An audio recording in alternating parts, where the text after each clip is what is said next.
Brilliance Audio.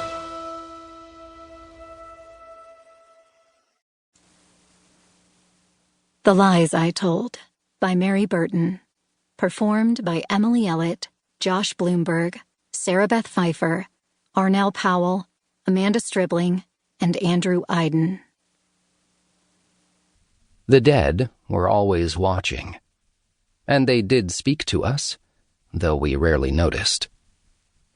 Normally, the dead didn't bother me, but the night was cold, dark, and raining, and I was anxious as I gripped a coiled art show flyer and got out of my car.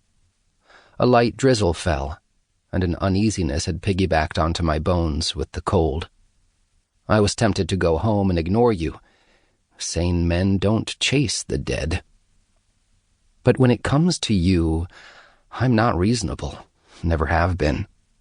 So I returned to JJ's pub, a corner brick building with tall display windows and crimson-red front doors.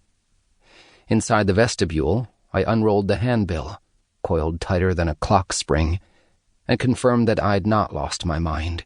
You were still staring, smiling. Your red hair swooped around your shoulders like a curtain and framed a face as pale as ivory. Once you had reminded me of an Irish sprite, plucked straight out of Dublin. But now I saw you were Persephone, back from the underworld. Your gaze held me, reached out, and the longer I studied the ironic humor swimming in those sapphire eyes, the more I remembered our intimate history and shared losses. A rational mind wouldn't be lured by the dead or revisit a dangerous past. Turn, leave, and slam the door shut on yesterday. But this pull between us transcends life and death. And this time, I was not going to repeat old mistakes. The past doesn't have to equal the future. Eyes forward. I pushed through the bar's doors, chased in by cold air that lingered at my heels, and shook off raindrops dripping from my jacket.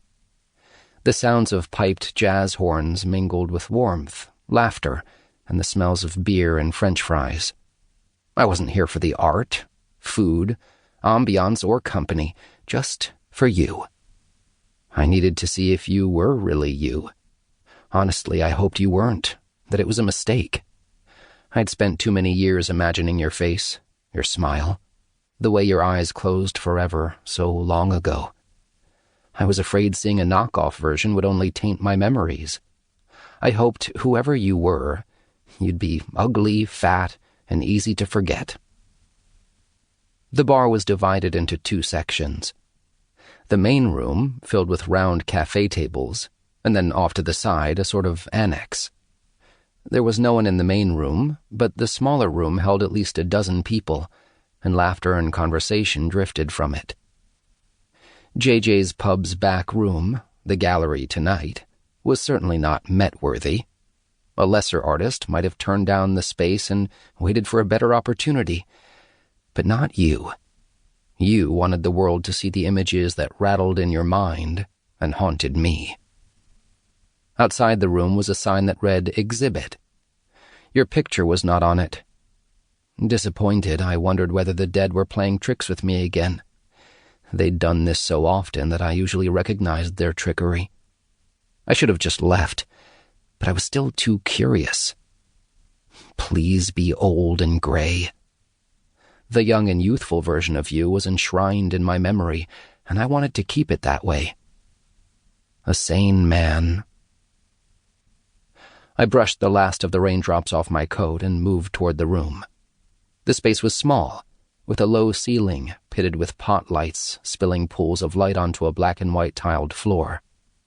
There were no small tables in this space, and the chairs rimmed one wall. This setup gave any visitor a clear view of 24 black and white pictures hanging on the walls, ghosted by the faint impressions of artwork that had hung here before. On a round table by the door was another flyer, featuring several more images from your show. A makeshift catalog of sorts. The photos were moody, and the shades of gray captured the jagged rocks of the James River. A fast current splashed ragged, jutting boulders, and the combined effect suggested trouble and violence.